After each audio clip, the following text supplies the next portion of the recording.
Hey guys, welcome back. Welcome to my first Reddit readings. Oh, this one is juicy.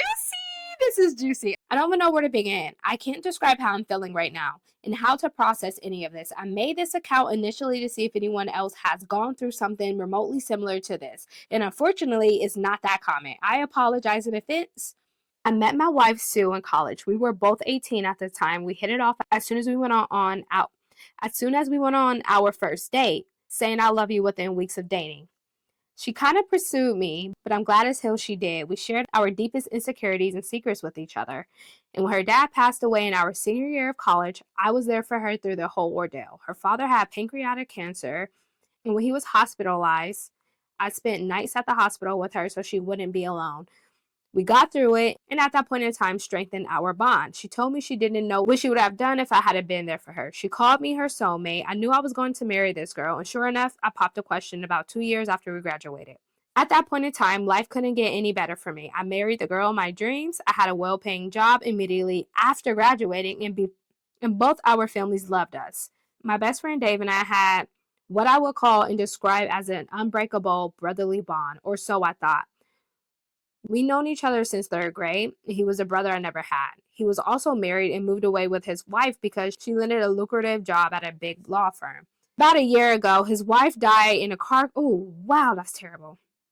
About a year ago, his wife died in a car crash, and this broke him. He moved back to our hometown after, but he never was the same. I tried to be there for him, but he wouldn't engage with anyone.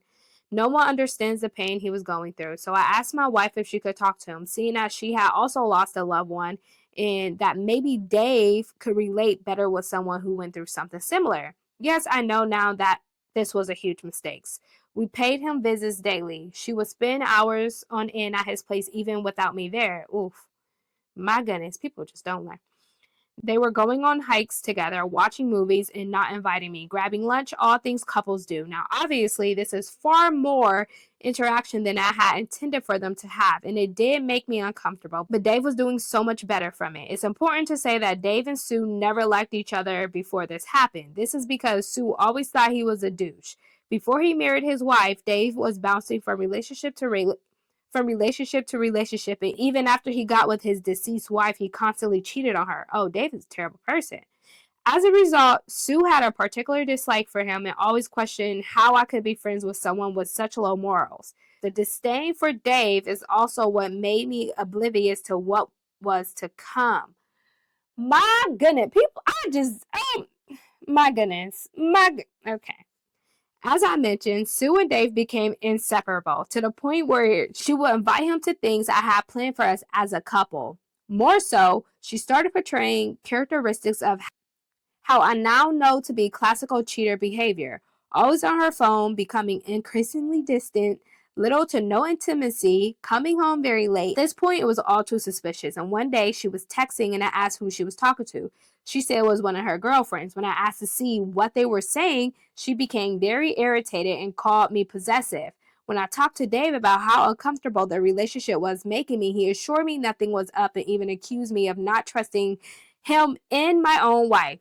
I was getting gaslit. I don't give a damn how much you trust somebody. I don't give a damn how much you trust somebody. Never. You know what? Let's finish. This continued until one day Sue went out again. She said she was going to her sister's for a weekend because she needed some space from me because I was driving her crazy with my accusations. I was still very suspicious and called her sister, confirmed she was indeed expecting Sue to visit. She confirmed that she was, but that Sue had not yet arrived. Yet, mind you, she had left about 3 p.m. and her sister's place is about 4 hours away from where we live. It was now 10 p.m. Something in the back of my head told me to go to my best friend's house, so I did. Sure enough, my wife's car is parked a couple feet away from my friend's house. At this point, it was clear as day as to what was going on. I hate to admit it, but I cried hard. After a few minutes, I decided to go in to see if this is really what was happening. I went in through the back door, which I knew would be open. I quietly made my way, and I could hear my wife moaning. Oh, Lord! I could hear my wife moaning. I was shaking. When I made it to the door of his bedroom, I could see through the crack. My wife bent over. My wife bent over his nightstand. I'll never get that image out of my head. I'm literally crying as I'm writing this down. This is so sad. I don't know. I pushed the door wide open and they both froze, staring at me. It took every ounce of my being not to beat the living hell out of Dave. I just walked away, got into my car. I can hear them scrambling, and my wife started screaming at me to stop that she can explain. I didn't want to look at her. I don't know what I would have done, so I just drove away. I cried the entire drive home. They were both spamming me with calls. I went to one of my college friends' houses, and I have been here the past week or so. I can't eat, I can't sleep, I can't think of anything else. I informed my work what was going on, and they were kind enough to give me time off. I've been getting phone calls from both Dave and Sue, as well as both our families. I let my family know I was all right and would be back soon, but I haven't responded to anyone else. This hurts so bad. Oh my goodness, this is breaking my heart. I want to be gone from this world, but I'm too much of a coward to do it myself. I'm trying to be strong, but my resolve is wavering. How can someone you love so selflessly do this? I don't know what to do. How do I deal with this? Please, please help me. Oh my goodness, you guys, my heart is hurting for this man. This is so sad. I'm not going to cry though. Update. First off, I wanted to thank you all for the support and words of advice. Y'all made this time in my life somewhat bearable. Some of you shared your own stories and made me realize this is something I can come back from. I have many thoughts about self-deletion, but I think I'm past that now. Thank you so much for the caring. Many of you were asking me for updates, so here it is. Okay. So there's an email from his wife. I guess she couldn't get in touch with him any other way, so she sent the guy an email. So let's get into it. I know you need your space right now, and I'm the last person you want to talk to, but I can't help myself. I feel like I'm going insane. I never meant for any of this to happen. You are the last person I wanted to hurt, and knowing the amount of pain and suffering I've caused you is a new kind of hell for me. It hurts, but I know you're hurting more. My relationship with Chris, I'm putting his real name out there because they keep getting caught up. My relationship with Chris started out innocent. I never had any intentions of going anywhere near as far as it did. I just happened. Lies. That's always the lie. I'm not going to lie to you and tell you, I'm not going to lie to you and say this was the first time this happened. We've had sex several times, as I'm sure you already know.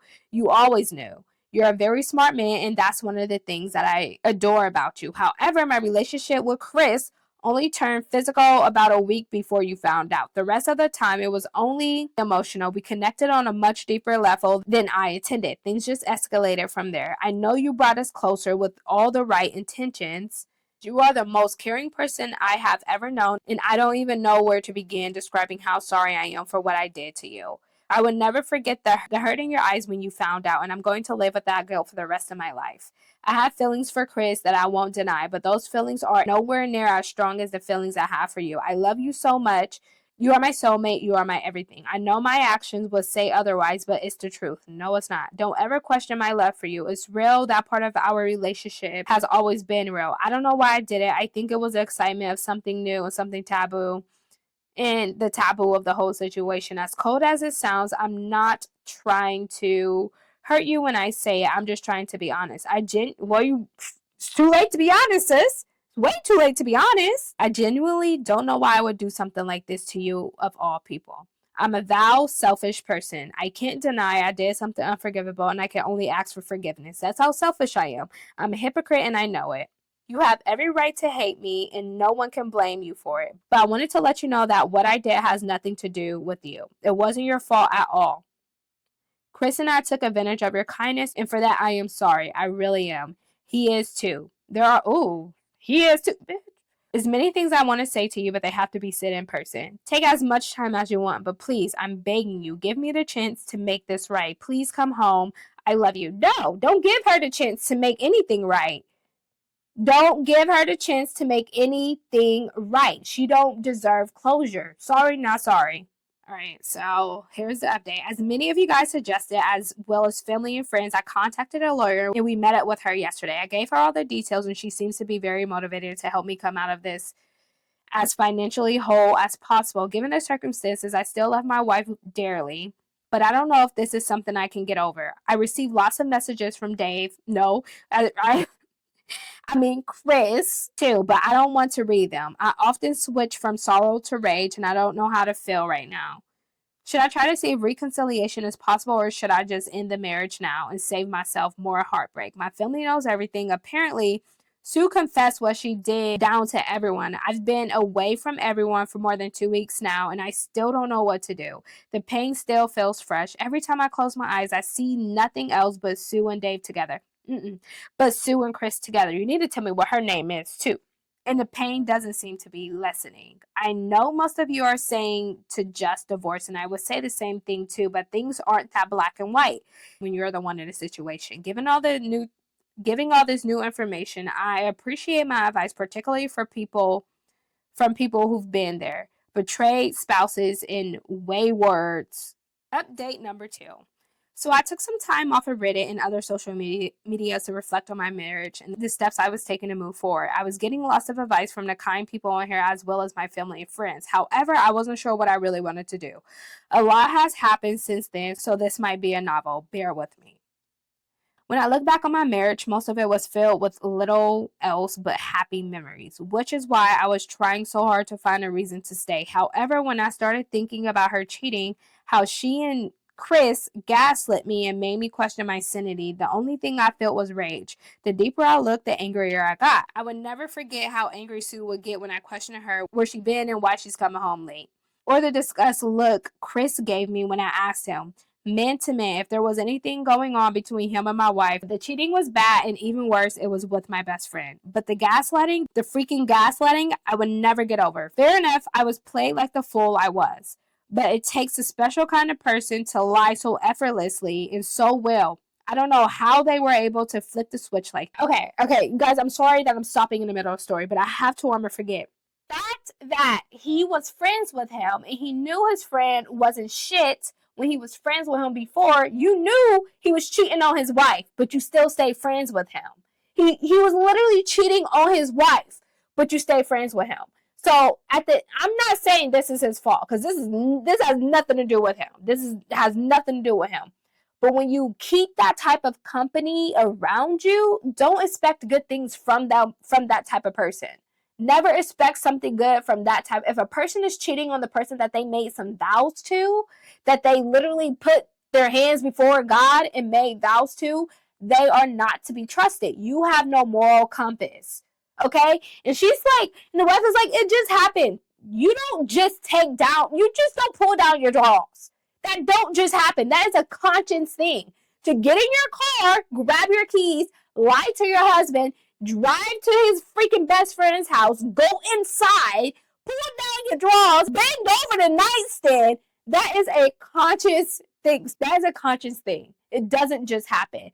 Not to mention, she was very aware of the things that she was doing when she was doing. She knew what she was doing was wrong. He knew what he was doing was wrong, and they still continued it. She even said it was just an emotional thing. This is why I tell people, there's no reason why I need to have any male friends. The only male friend I need in my life is my man, okay? I have enough males in my family as it is, okay? I have plenty of brothers and plenty of cousins. I don't need any male friends. Same thing with him. He don't need no female friends. I am enough. And this is not an obsession type of thing. This is definitely a territorial thing. I'm not a jealous girlfriend. I'm not that type of person. And I'm not going to stop you from cheating, because there's nothing you can do to stop somebody from cheating. I just have boundaries, okay? I have very realistic, healthy boundaries. There's no reason why you should have opposite sex friend if it's not, like, we have some friends, but they are a married couple. Yeah, both are my friends, but I would be with the wife by myself because she's my friend. And then the husband is my boyfriend's friend. We all are friends, but there's no reason why any of us should be with the opposite partner by ourselves. That's just not a thing. That's not healthy. That's sneaky.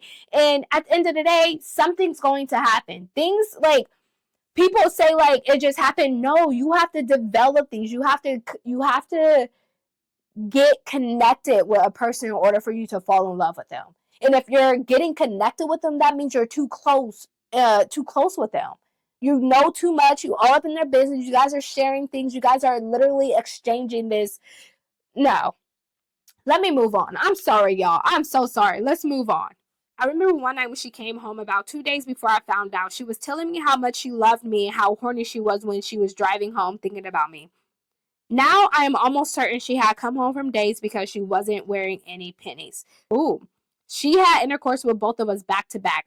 I freaking kissed her. This whole situation made me feel like a wimp. How could I have let them walk all over me like that? I feel so emasculated. The more I reflect, the more I get the urge to head over to Chris's house. But I couldn't. There is no justice for me, not with our justice system. They get to torment me, assault me mentally, but if I retaliate, I'm the one who gets put in jail for God knows how long. I spoke with my lawyer about this and she urged me not to do anything stupid. Not only will I go to jail, I would jeopardize my chances in a divorce proceeding. She suggested I see a therapist, but I don't want to. I was still getting spammed with emails from Sue, and they were just making me angrier. She was still spewing the same nonsense as before, how miserable life would be without me. Oh, oh, Lord. She even had the nerve to send me Bible verses on forgiveness. If I mattered that much, why do it? I started going to work again because I wanted to be busy. Being distracted has really helped me cope better. I don't think as much as I was at the beginning. One day while at work, I received a letter from Sue. I wanted to just throw it away, but decided to read it. In it, she talked about her individual counseling, how it helped her discover some underlying issues she was having with herself. The biggest one being her low self-esteem. She explained that the discrepancy in her attractiveness made her very self-aware, and that deep down she wanted to feel desired by someone other than me. According to her, her sister has always been much prettier than her, and this contributed to her low self-esteem. She said that even though she knew I was attracted to her and that I made her feel beautiful, she wanted that validation from someone else. She apologized again and said it wasn't an excuse, but she was simply looking for a way to make sure that it never happens again if should I decide to give her another chance. Then she proceeded to ask me if we could try marriage counseling to work things out. I still didn't respond to anything she or her family sent me at this point, so I just ignored it. I started the divorce proceedings, and the first order of business was splitting our finances, and unfortunately, I couldn't untangle myself from her without her consent. We each have separate accounts as well as a joint savings account, and unfortunately, I can't take what I'm entitled to from it without her. Even though I make significant more than she does and have contributed the most to the money in the account, I'll probably have to split it with her 50-50. So I just proceeded with filing the divorce papers. She was served a few weeks ago, and then the shit show started. Ooh, it was more! The very day she was served, she showed up at my apartment with a divorce petition in her hands. I don't know how she found out where I was. We just stared at each other for what felt like forever. All the pain from that night came back. All the emotions I felt returned with new vengeance. I almost teared up again, but I didn't. She looked like she had been crying, and she rushed towards me and tried to give me a hug. I gently pushed her away, and this somehow made her even more hysterical. She started shouting, asking why I was giving up on us so easily and if we could just talk it out. At this point, I figured I just wanted to get away from her. Looking at her gave me a wave of different emotions, so I wanted to get away before I did or said anything I would regret. I tried going back to my car, and she threw herself on top of the hood. I asked her what she wanted, and she said she just wanted to talk things through, that we couldn't end our marriage in such a manner without at least clearing the air. I relented because she was clearly not taking no for an answer and was making a scene. We got into my apartment, and I just sat down and listened to what she had to say. Again, she said she would do anything to save our marriage, that she doesn't love Dave, that she's sorry. She said she did some research on how we can move forward and suggested a trial separation. In this separation, she said I could date whoever I wanted, but that would hold... Bro, what the heck?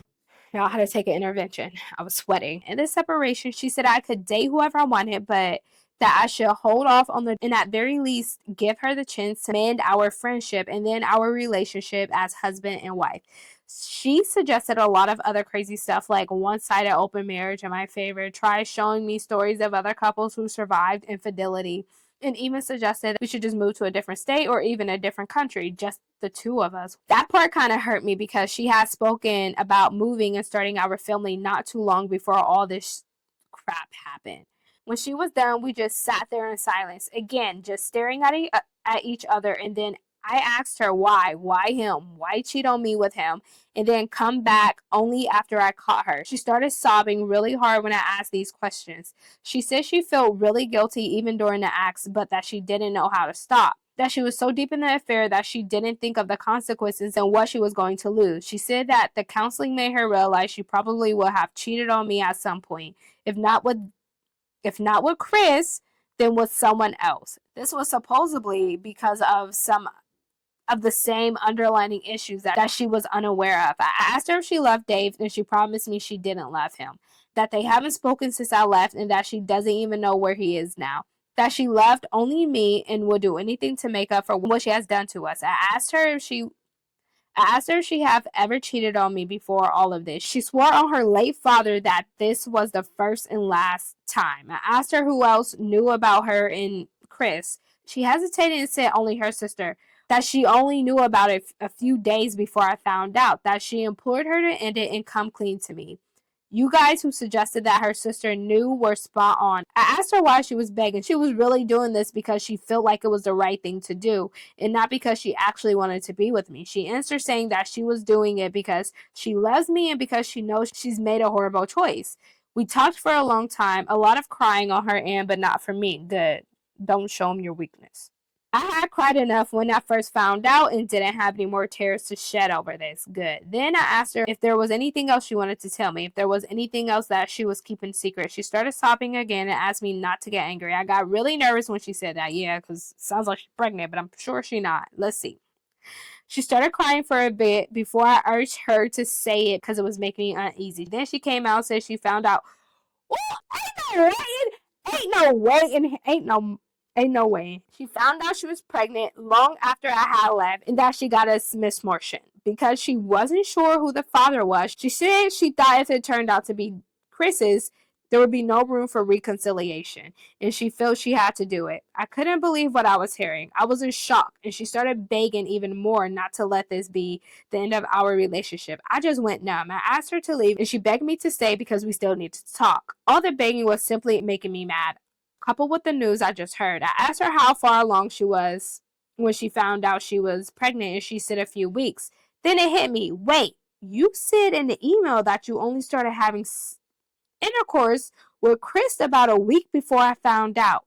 Was that a lie? She nodded. She effing nodded. She explained that she only said that because she didn't want to hurt me with the details and was trying to minimize it. She confessed that it was physical for less than a month. She tried to console me, but I pushed her away. I asked her to leave and never come back. She tried saying something, but I just started yelling at her to leave. She asked if we could talk again once I've processed everything and I refused. I told her I had found a job in another state and would be moving as soon as divorce was underway. In our state, there is only a 2-month cool-off period after you file. I had already planned on doing this and was just finalizing everything before I resigned from my current job. I had already given my boss a notice at that point. When she heard this, it was more of the same, crying and pleading like before. I told her to leave or I will call the police. She reluctantly left, and I just laid on the floor wondering where I went wrong. How did my marriage get to this point in such a short period of time? I just couldn't understand it. I was somewhat sure of the divorce before, but after what she said, I was now more sure of my decision than ever before. I ignored all the efforts on Sue's end for contact again. However, a few days ago, this was Thursday, I received a phone call from my mom. Sue was in a hospital. Apparently, she was hospitalized for a drug overdose. This all felt like a nightmare. I still don't know how to process all of this. Why is all of this happening? I visited Sue in a hospital and she seemed to be okay. But she was checked in a psych ward. That's where things are now. I still have no idea why she would do this, and at the time I visited her, she was asleep. It hurts. I still love her right now. I'm happy she's okay. I haven't been thinking of a divorce given what's going on right now. How do I even proceed? There's probably a lot of important details I'm leaving out, but adding them would just make this unbearably long. Okay, and the last thing it's just been about 8 months since my life turned into a crap show, and unfortunately things just keep getting worse. It was in a pretty bad mental state, and fortunately she got better after some therapy. I felt really bad for her, but I knew I couldn't stay. We agreed to divorce, but she wanted to remain in contact, even if it was just minimum. The divorce process was pretty smooth, and we got divorced about a month ago. I moved to the West Coast to start anew, and things were finally starting to look good for me. But then I got a phone call about Sue from her sister, And long story short, Sue suffered from a stroke. She is almost completely immobile on the left side of her body and can barely speak. I can't even put into words how effing devastating this was. Let her know how crushed I felt when I went to visit her. She looked nothing like the person I knew, and she always cried when she saw me. One of the worst parts about all of this, I can't help but feel like it's my fault this is happening to her. People tell me it isn't, but I feel like it is. Even her closest family says it's not my fault. I can sense some hostility from them whenever I speak to them. Her aunt cussed me out in front of everyone when she saw me, and they were all silent. And they just asked me to leave it alone and get on with my life. As much as I wish I could just move on, it still hurts knowing how this turned out. I haven't spoke to Sue since she got the stroke, and her family won't let me see her because apparently I caused her stress. Now, I just can't seem to catch a break. F me, I guess. He won in this situation at the end of the day. I don't want to say Sue deserved what she got, but I think people don't think about the choices that they make. And it's not even think about. I think people think about the choices that they're making when they're making them. They just don't stop doing them. You know what I mean? Like, they just don't stop. Like, she even admitted, like, I knew at the moment, she's like, at the moment it was happening, I just felt guilty. I just didn't know how to stop. Simply just stop. You can literally just fall to the ground and that's done. You just stopped right there. Literally just fall to the ground and you stopped. When it comes to cheaters, I really have little to no sympathy or empathy for them. We're not going to focus on Sue. And the crazy part, I haven't heard anything else about Sue's man, Chris. What happened to Chris? Chris just disappeared. Nothing. This should teach everybody a lesson. If you have somebody in your life and they are going to do something dirty to their to their wife, to the person they made vows to, guarantee they will do the same thing to you. Call them best friend or call them what you want. If they don't have morals with their wives, they don't have morals with anybody. The second thing is, I feel so bad for him because he's saying he feel like it's his fault at the end of the day. And I understand why he feels like that, because he feels like if he decided to not divorce her, then I guess she would never got hooked on drugs and she never would have had a stroke or this and that. But at the end of the day, that woman made choices. She made her choices and she has to lie in that bed. He made his choices and he just needs to move on with his life. I pray to God that that OP moves on with his life and he has a flourishing life, okay? I pray that he finds someone who truly loves him, that he truly loves, that they have a growing family, whatever the hell they want. I just pray that this guy gets everything that he deserves, because there is no way to cope with giving somebody everything, bringing this person into your most intimate parts of your life. Like, there's things you tell your partner that you would never tell, like your best friends or your parents or your siblings or your cousins.